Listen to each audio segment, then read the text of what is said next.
Hi hello welcome to education Munnade YouTube channel. ಈ ದಿನ ಮ್ಯಾಥ್ಸಲ್ಲಿ ಸಂಬಂಧಪಟ್ಟಂಗೆ ಮಿನಿಮಮ್ 30 ಮಾರ್ಕ್ಸಿಗೆ ಬರಬೇಕು.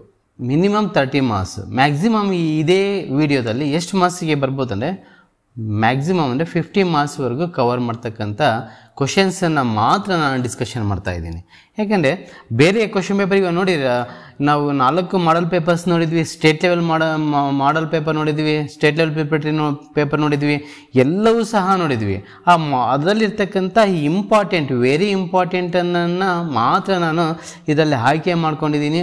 ಅಂತ ಆಯ್ಕೆ ಮಾಡಿಕೊಂಡು ನಾನೇನು ಮಾಡಿದ್ದೀನಿ, ಮೋಸ್ಟ್ ಲೈಕ್ಲಿ ಟಾರ್ಗೆಟ್ 28 ಅಂತ ಇಟ್ಟಿದ್ದೀನಿ. ಅದನ್ನು 28 ಅಲ್ಲ, that will be converted into 30 or it may be 50 maximum 50 ಮಾರ್ಕ್ಸ್ವರೆಗೂ ನೀವು ಎಕ್ಸಾಕ್ಟಾಗಿ ಇದನ್ನು ಪ್ರಿಪೇರ್ ಆದರೆ ತೊಗೊಳ್ಬೋದು ಅಂತಕ್ಕಂಥದ್ದನ್ನು ಹೇಳ್ತಾ ಇದ್ದೀನಿ. ಯಾಕೆ ಅಂದರೆ 1 ಮಾರ್ಕ್ಸ್ ನೀವು ಎಲ್ಲವನ್ನೂ ಆ್ಯಡ್ ಮಾಡಿಕೊಂಡ್ರೆ ನಿಮಗೆ ಅಲ್ಲಿಗೆ 30 more than 30 or it may be 50ವರೆಗೂ ಕವರ್ ಮಾಡ್ಬೋದು. ಅಂತಹವನ್ನು ನೋಡ್ತಾ ಹೋಗೋಣ ಇವತ್ತು. ಯಾಕೆ ಅಂತಂದರೆ ನಿಮ್ಗೆ ಆಲ್ರೆಡಿ ಗೊತ್ತಿದೆ ಇಲ್ಲಿ ಯಾವ ರೀತಿಯಾಗಿ ಕೇಳ್ತಾರೆ ಅಂತಕ್ಕಂಥದ್ದು ಪ್ರತಿಯೊಂದು ಗೊತ್ತಾಗಿದೆ. ಇನ್ನೊಂದು ವಿಡಿಯೋದಲ್ಲಿ ನಾನು ಪೇಪರ್ 1, ಪೇಪರ್ 2, ಪೇಪರ್ 3, ಪೇಪರ್ 4 ಮತ್ತು ಮಾಡಲ್ ಪೇಪರ್ಸ್ 1, 2, 3, 4 ಏನಿದ್ದಾವೆ ಅವೆಲ್ಲವೂ ಯಾವ್ಯಾವ ಚಾಪ್ಟರ್ಲಿ ಎಷ್ಟೆಷ್ಟು ಮಾರ್ಕ್ಸಿಗೆ ಬರ್ತದೆ ಅಂತಕ್ಕಂಥದ್ದನ್ನು ಅದನ್ನು ಸಹ ಎಕ್ಸ್ಪ್ಲೇನ್ ಮಾಡ್ತೀನಿ. ಮತ್ತು ಸ್ಟೇಟ್ ಲೆವೆಲ್ ಪ್ರಿಪರೇಟರಿ ಪೇಪರ್ನ ಅದನ್ನು ಇಟ್ಕೊಂಡು ನಾನು ಅದನ್ನು ಸಹ ಎಕ್ಸ್ಪ್ಲೇನ್ ಮಾಡ್ತಾ ಹೋಗ್ತೀನಿ. ಈಗ ನಾವೇನು ಮಾಡೋಣ, ಚಾಪ್ಟರ್ ವೈಸ್ ಅನ್ನೋದಕ್ಕಿಂತ ಯಾವ್ಯಾವ ಇಂಪಾರ್ಟೆಂಟು 4 ಮಾರ್ಕ್ಸ್ ಕ್ವಶನ್ಸ್ ಯಾವ್ಯಾವ ಬರ್ತವೆ, ಯಾವ ಚಾಪ್ಟ್ರಲ್ಲಿ ಇರ್ತಕ್ಕಂಥದ್ದು ಯಾವ ಇಂಪಾರ್ಟೆಂಟ್ ಅಂತಕ್ಕಂಥದ್ದು ನೋಡ್ತಾ ಹೋಗೋಣ. ಫಸ್ಟ್ ನೋಡಿ, ಟ್ರಯಾಂಗಲ್ ಚಾಪ್ಟ್ರಲ್ಲಿ ನಮಗೆ ಥೇಲ್ಸ್ ಥಿಯರಮ್ ವೆರಿ ಇಂಪಾರ್ಟೆಂಟ್. ನಿಮ್ಗೆ ಆಲ್ರೆಡಿ ಗೊತ್ತಿದೆ ಥೇಲ್ಸ್ ಥಿಯರಮ್ ಬಗ್ಗೆ. ಆ Thales theorem or we can say basic proportionality theorem ಅಂತಕ್ಕಂಥದ್ದು. ಈ ಥೇಲ್ಸ್ ಥಿಯರಮ್ ಮತ್ತು ಬೇಸಿಕ್ ಪ್ರೊಪೋರ್ಷನಾಲಿಟಿ ಥಿಯರಮ್ ಭಾಳಷ್ಟು ಬುಕ್ಗಳಲ್ಲಿ ಬೇರೆ ಥರ ಇದೆ, ಅದು ಎಲ್ಲವೂ ಬೇಡ, ಇಷ್ಟನ್ನೇ ತೊಗೊಳ್ರಿ, ಈಸಿ ಆಗಿದೆ ನೋಡಿ. Line drawn parallel to one side of a triangle divides the other 2 sides in the same ratio. ಇದೂ ಕರೆಕ್ಟೇ. ಇಲ್ಲ ನಾವು ಟೆಕ್ಸ್ಟ್ ಬುಕ್ಕಲ್ಲಿ ಏನಿದೆಯಲ್ಲ ಅದನ್ನು ಬರಿತೀವಿ ಸರ್, that is also right answer. Then given ನೋಡೋಣ. ಗಿವನ್ ಏನು ಬರಿಬೋದು ನೋಡಿ, ಇಲ್ಲಿ ನಾನು ಹೇಳಿದ್ದೀನಿ triangle ABC, D is parallel to the BC ಅಂತ ಇದೆ.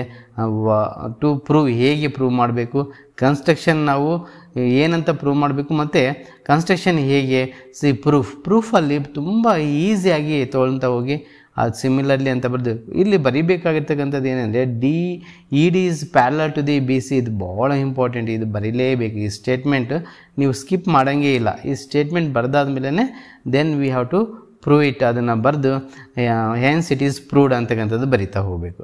ಸೆಕೆಂಡಲ್ಲಿ ನೋಡ್ತಾ ಹೋಗೋಣ. ಥಿಯರಮ್ ಸೆಕೆಂಡ್ ಎ ಕ್ರೈಟೀರಿಯಾ ಅಂತ ಇರ್ತಾ ಹೋಗ್ತೀವಿ. ಈ ಆ್ಯಂಗಲ್ ಕ್ರೈಟೀರಿಯಾ ಭಾಳ ಇಂಪಾರ್ಟೆಂಟ್ ಥಿಯರಮ್ ಇದು. ಆ ಆ್ಯಂಗಲ್ ಕ್ರೈಟೀರಿಯಾದಲ್ಲಿ ಸ್ಟೇಟ್ಮೆಂಟ್ ನೋಡೋಣ. If in 2 triangles corresponding angles are equal, then their corresponding sides are in the same ratio ಅಂತ. ಹೆನ್ಸ್ 2 triangles are similar ಅಂತ ಇದೆ. ಸಿಮಿಲರ್ ಅಂತ ತಕ್ಷಣ ನೋಡಿ, ಅದು ಗಿವನ್ ಬರೆದಿರ್ತಕ್ಕಂಥದ್ದು ಟು ಪ್ರೂವ್ ಕನ್ಸ್ಟ್ರಕ್ಷನ್ ಪ್ರೂಫಲ್ಲಿ ತುಂಬ ಈಸಿಯಾಗಿ ನಾನು ಅದನ್ನು ತೊಗೊಂಡಿದ್ದೀನಿ. ನೆಕ್ಸ್ಟ್ ಅವೆರಡೂ ಸಹ 4 ಮಾರ್ಕ್ಸಿಗೆ ಕೇಳ್ತಕ್ಕಂಥದ್ದು ಯಾವುದಾದ್ರು ಒಂದು ಕೇಳ್ಬೋದು. ಸರ್ಕಲ್ಸಲ್ಲಿ 3 ಮಾರ್ಕ್ಸಿಗೆ ಫಸ್ಟ್ ಥಿಯರಮ್ ಆದರೂ ಕೇಳ್ಬೋದು, ಆರ್ ಸೆಕೆಂಡ್ ಥಿಯರಮ್ ಆದರೂ. What is the first theorem? The tangents at any point of a circle is perpendicular to the radius drawn at the point of contact ಅಂತಕ್ಕಂಥದ್ದು. ಆಮೇಲೆ ಸೆಕೆಂಡ್ ಥಿಯರಮ್ ಏನಾಗುತ್ತೆ, the 2 tangents drawn from external point to a circle are equal. ಇದು ತುಂಬ ಚೆನ್ನಾಗಿ ಎಲ್ಲರೂ practice ಮಾಡಿದ್ದೀರಾ, almost ಅಲ್ಲಿ ಇದೇ ಕೊಡ್ಬೋದು ಅಂತಕ್ಕಂಥದ್ದು ಇದೆ. ಆದರೆ ಇದನ್ನು ನಾವು ನೆಗ್ಲೆಕ್ಟ್ ಮಾಡೋಂಗೆ ಇಲ್ಲ, ಯಾಕೆ ಈಸಿಯಾಗಿ ಇಲ್ಲಿ ನಾನು ತೋರಿಸಿದ್ದೀನಿ. Okay, S right. ನೆಕ್ಸ್ಟ್ ಮತ್ತೆ 2 ಮಾರ್ಕ್ಸ್ಗೆ ಸಂಬಂಧಪಟ್ಟಂಗೆ ಎಲಿಮಿನೇಷನ್ ಮೆಥಡಲ್ಲಿ ಕಂಪಲ್ಸರಿ ಒಂದು ಕ್ವಶನ್ ಇದ್ದೇ ಇರುತ್ತೆ. ಮತ್ತು 4 ಮಾರ್ಕ್ಸಿಗೆ ಸಂಬಂಧಪಟ್ಟಂಗೆ ಒಂದು ಗ್ರಾಫ್ ಅಂತ ಹೇಳಿದ್ದೀನಿ. 2 ಮಾತ್ರ ತೊಗೊಳ್ರಿ, 0 ಇದೇನು ಇಟ್ ಈಸ್ ನಾಟ್ ನೆಸಸರಿ. ಇಲ್ಲ ಸರ್ ನಾವು ತೊಗೊತೀವಿ ಅಂದರೆ ತೊಗೊಳ್ಬೋದು, ಏನು ಪ್ರಾಬ್ಲಮ್ ಇಲ್ಲ. ನಾನು ಹೇಳಿದ್ದೀನಿ ಡಯಾಗ್ನಲ್ಸಲ್ಲಿ 0 ಹಾಕಿ ತುಂಬ ಈಸಿಯಾಗಿ ಬರ್ತದೆ. ಆಮೇಲೆ x = 0 ಹಾಕಿದರೆ y 4 ಆಗುತ್ತೆ, y 0 ಹಾಕಿದರೆ x 4 ಆಗುತ್ತೆ ಅಂತಕ್ಕಂಥದ್ದು ನಾನು ನಿಮಗೆ ಆಲ್ರೆಡಿ ಹೇಳಿದ್ದೀನಿ, ಹೌದಾ? ಅದನ್ನೇ ಫಾಲೋ ಅಪ್ ಮಾಡಿ. ನೆಕ್ಸ್ಟ್ ಅದಕ್ಕೆ ಬೇಕಾಗಿರ್ತಕ್ಕಂಥ ಕೆಲವು ಕ್ವಶನ್ಸನ್ನು ಕೊಟ್ಟಿದ್ದೀನಿ, ಅದಕ್ಕೆ ಆನ್ಸರ್ ಸಮೇತನೂ ಸಹ ಹೇಳಿದ್ದೀವಿ.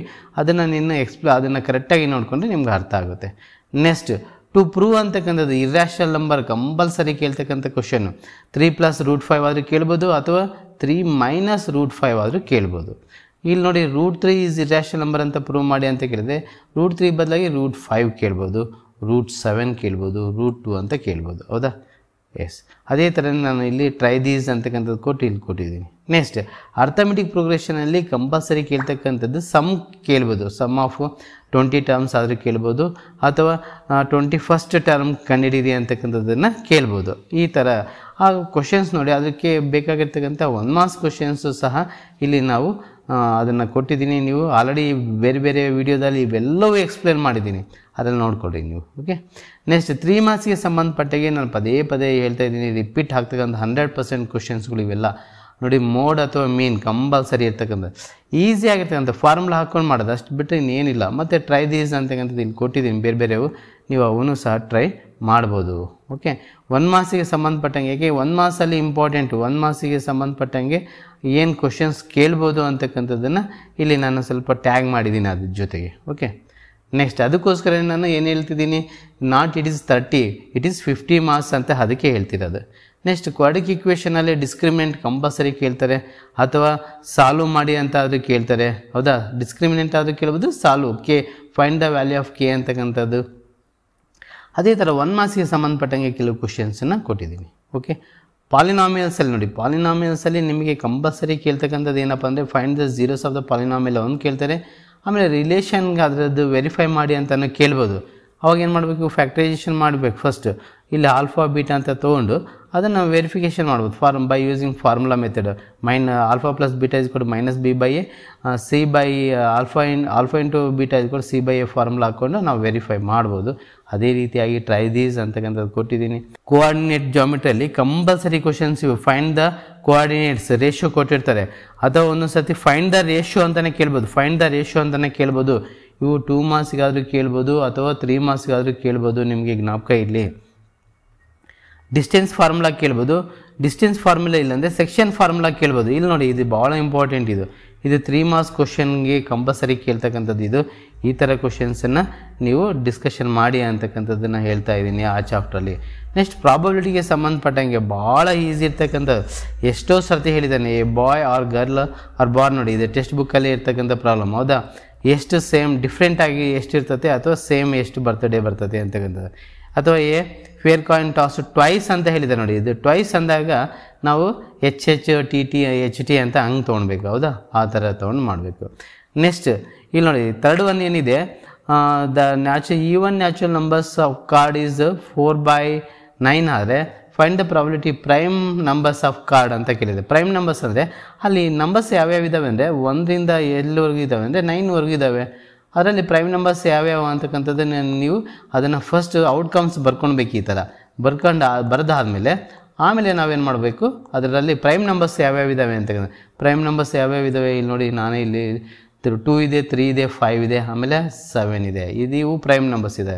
ಅದು ಎಷ್ಟಿದೆ, 1 2 3 4 4 ಅದು ಸೇಮ್ ಆಗುತ್ತೆ 9. ಅದೇ ಥರ ಕ್ವಶನ್ಸ್ ಇದ್ದಾವೆ, ಅದನ್ನು ಕಲಿತಾ ಹೋಗಿ.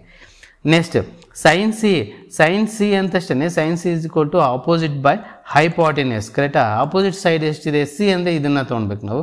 ಆಪೋಸಿಟ್ ಸೈಡ್ ಎಷ್ಟಿದೆ, 12/13 ಆಗುತ್ತೆ. ಅದೇ ಥರ ಕಾಸ್ ಎ ಅಂತ ತೊಗೊಂಡಿದ್ದೀವಿ.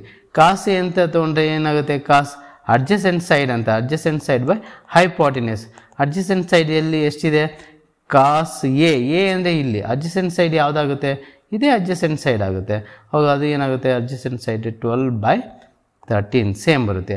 ಅದೇ ರೀತಿಯಾಗಿ ನಿಮಗೆ ಕೆಲವು ಕ್ವಶನ್ಸ್ ಇದ್ದಾವೆ ನೋಡಿ, ಆ ಕ್ವಶನ್ಸ್ ಇರೋದ್ರಿಂದ ಅವನು ಸಹ ಪ್ರಾಕ್ಟೀಸ್ ಮಾಡ್ತಾ ಹೋಗಿ. ಓಕೆ, ನೆಕ್ಸ್ಟ್ ರಿಯಲ್ ನಂಬರ್ಸಿಗೆ ಸಂಬಂಧಪಟ್ಟಂಗೆ ಆಲ್ರೆಡಿ ಕೆಲವು ಬಂದಿರ್ತಕ್ಕಂಥದ್ದು ನೋಡಿ. ಇಲ್ಲಿ HCF ಕಂಡಿಡೀರಿ, ಅಥವಾ ಫಂಡಮೆಂಟಲ್ ಥಿಯರಮ್ನ ಹೇಳ್ತಾ ಬರೀರಿ. ಅದು ಥೇಲ್ಸ್ ಥಿಯರಮ್ ನೋಡಿ, ಕಾನ್ವರ್ಸ್ ಆಫ್ ಥೇಲ್ಸ್ ಥಿಯರಮ್ ಹೇಳೋಕ್ಕಾಗಲ್ಲ ಅಂತಕ್ಕಂಥದ್ದನ್ನು. ಥೇಲ್ಸ್ ಥಿಯರಮ್ ಅಥವಾ converse of Thales theorem statement ಅಷ್ಟೇ. ಫಾರ್ಮುಲಾಗೆ ಸಂಬಂಧಪಟ್ಟಂಗೆ, HCF ಆ್ಯಂಡ್ LCMಗೆ ಸಂಬಂಧಪಟ್ಟಂಗೆ find the prime factors of 90ನ ಪ್ರೈಮ್ ಫ್ಯಾಕ್ಟರ್ಸ್ ಹೆಂಗೆ ಬರೀಬೇಕು ಅದು ಗೊತ್ತಿದೆಯಲ್ಲ. 2ಇಂದ ನಾವು 90 ಏನು ಮಾಡ್ತೀವಿ, ಈ ಥರ 2ಇಂದ ಡಿವೈಡ್ ಮಾಡ್ತಾ ಹೋಗಬೇಕು. ಬಂದಿರ್ತಕ್ಕಂಥದ್ದು ಇದು ಮಾಡಿಬಿಡೋಣ. ಇಲ್ಲಿ ನಾನು ತೋರಿಸ್ತೀನಿ. 2ಇಂದ 2 4s 8, 1 ಉಳೀತು, 2 5s. ಹೌದಾ, ಮತ್ತು 3ಇಂದನೂ ಮಾಡೋಣ. 3 1s 3 5s 15, ಮತ್ತು 3ಇಂದ 3 5s 15 again 5 1s. 90 will be return as 2 × 3 × 3 × 5 ಅಂತ ಅರ್ಥ. ಆ ಥರ ಬರೀಬೇಕು. ಅದು ಪ್ರೈಮ್ ಫ್ಯಾಕ್ಟರ್ಸ್ ಅಂತ ಅಷ್ಟೇ. ರೈಟ್ ದ HCF ಅಂತ ಕೇಳಿದ್ದಾರೆ. HCF ಏನಾಗುತ್ತೆ, 1 ಆಗುತ್ತೆ. ಅದೇ ಥರ ಕ್ವಶನ್ಸ್ ಕೆಲವು ಕೊಟ್ಟಿದ್ದೀನಿ, ನೀವು ಅದನ್ನು ಪ್ರಾಕ್ಟೀಸ್ ಮಾಡ್ತಾ ಹೋಗಿ. ಕೋಆರ್ಡಿನೇಟ್ ಜಾಮಿಟ್ರಿಯಲ್ಲಿ ನೋಡಿ ಮತ್ತೊಂದು ಸರ್ತಿ find the coordinates mid point already ನಾನು ಹೇಳಿದ್ದೆ, ಅಥವಾ ರೇಷಿಯೋ ಕೇಳ್ಬೋದು ಅಥವಾ ಡಿಸ್ಟೆನ್ಸ್, ಭಾಳ ಇಂಪಾರ್ಟೆಂಟ್ ಇವೆಲ್ಲ. ಆಮೇಲೆ ಆಲ್ ಚಾಪ್ಟರ್ಸ್ ಯಾವ್ಯಾವ ಬರ್ಬೋದು, ಇಲ್ಲಿ ನಾವೇನೇನು ಮಾಡ್ತಿದ್ದೀವಿ, ಯಾವ್ಯಾವ ಇಂಪಾರ್ಟೆಂಟ್ ಇದಾವಲ್ವ ಅವನ್ನ ಕೆಲವು ಮಾತ್ರ ಇಲ್ಲಿ ಫಾರ್ಮುಲಾಸ್ಗೆ ಸಂಬಂಧಪಟ್ಟಂಗೆ ಸ್ವಲ್ಪ ಇಂಪಾರ್ಟೆಂಟನ್ನು ಬರೆದಿದ್ದೀನಿ, ಅವನ್ನ ಪ್ರಾಕ್ಟೀಸ್ ಮಾಡಿ ಅಂತ ಹೇಳ್ತಾ, ಇಲ್ಲಿ ನೋಡಿ ನಿಮಗೆ ಇಲ್ಲಿ ಫಾರ್ಮುಲಾಸಿಗೆ ಸಂಬಂಧಪಟ್ಟಿರ್ತಕ್ಕಂಥ ವೆರಿ ವೆರಿ ಇಂಪಾರ್ಟೆಂಟ್ ಇವು ಎಲ್ಲ. Intersecting lines exactly one solution, coincident lines infinitely many solutions, ಆಮೇಲೆ ಪ್ಯಾರಲಲ್ ಲೈನ್ಸ್ ನೋ ಸೊಲ್ಯೂಷನ್. ಯಾವಾಗ ಕನ್ಸಿಸ್ಟೆಂಟ್ ಮತ್ತು ಇನ್ಕನ್ಸಿಸ್ಟೆಂಟ್ ಆಗುತ್ತೆ ಅಂತ ಹೇಳಿದೆ ನೋಡಿ, ಪ್ಯಾರಲಲ್ ಲೈನ್ ಮಾತ್ರ ಇನ್ಕನ್ಸಿಸ್ಟೆಂಟು, ಉಳಿದಿರೋವೆರಡು ಕನ್ಸಿಸ್ಟೆಂಟ್ ಆಗುತ್ತೆ. ಮತ್ತು ಈ ಟೇಬಲ್ ಕಲೀಲೇಬೇಕು ನೀವು, ಈ ಟೇಬಲ್ಲಿ ಕಲಿತ್ರೆ ಮಾತ್ರ ನಿಮಗೆ ವ್ಯಾಲ್ಯೂಸ್ ಕಂಪಲ್ಸರಿ. ಈ ಟೇಬಲ್ ಮೇಲೇ ಮಿನಿಮಮ್ ಅಂದ್ರೂ 4 ಮಾರ್ಕ್ಸ್ಗೆ ನಿಮಗೆ ಸಿಗುತ್ತೆ, ಮಿನಿಮಮ್ 4 ಮಾರ್ಕ್ಸ್. ಟೇಬಲ್ ಮೇಲೆ ನಮಗೆ ಎಷ್ಟು ಮಾರ್ಕ್ಸ್ ಸಿಗುತ್ತೆ?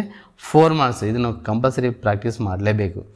ನೆಕ್ಸ್ಟ್ ಇದರಲ್ಲಿ ನೋಡಿ find the lateral surface area ಅಥವಾ CSA ಆದರೆ ಕೇಳ್ಬೋದು, ಟೋಟಲ್ ಸರ್ಫೇಸ್ ಏರಿಯಾ ಕೇಳ್ಬೋದು, ವಾಲ್ಯೂಮ್ ಕೇಳ್ಬೋದು.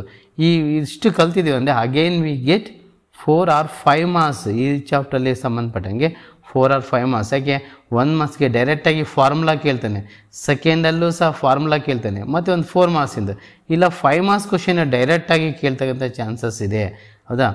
ವಾಲ್ಯೂಮ್ ಒಂದೇ ನೋಡ್ತಾ ಹೋಗೋಣ. ವಾಲ್ಯೂಮ್ ಆಫ್ ಕ್ಯೂಬ್ ಇಲ್ಲಿ ನೋಡಿ, ಕ್ಯೂಬಾಯ್ಡ್ ತೊಗೊಂಡು L×B×H, cube A cube or L cube ಅಂತ ತೊಗೊಳ್ಬೇಕು. Cylinder πr²H, volume of cone 1/3 πr²H. Next volume of sphere 4/3 πr³, then hemisphere 2/3 πr³. ಇವು ಇಂಪಾರ್ಟೆಂಟ್ ಆಗಿರೋದ್ರಿಂದ ಇವೆಲ್ಲವೂ ಚೆನ್ನಾಗಿ ಪ್ರಾಕ್ಟೀಸ್ ಮಾಡಿರಿ, ಎಲ್ಲರಿಗೂ ಸಹ ಒಳ್ಳೆಯ ಮಾರ್ಕ್ಸ್ ಬರಲಿ ಅಂತಕ್ಕಂಥದ್ದನ್ನು ಹೇಳ್ತಾ, ಯಾರಿಗೆಲ್ಲ ಈ ವಿಡಿಯೋ ಇಷ್ಟ ಆಗಿದೆ ಅವರೆಲ್ಲ ಸಬ್ಸ್ಕ್ರೈಬ್ ಆಗಿ ನೋಡಿ, ಶೇರ್ ಮಾಡಿ. ಎಲ್ಲರಿಗೂ ಧನ್ಯವಾದಗಳು.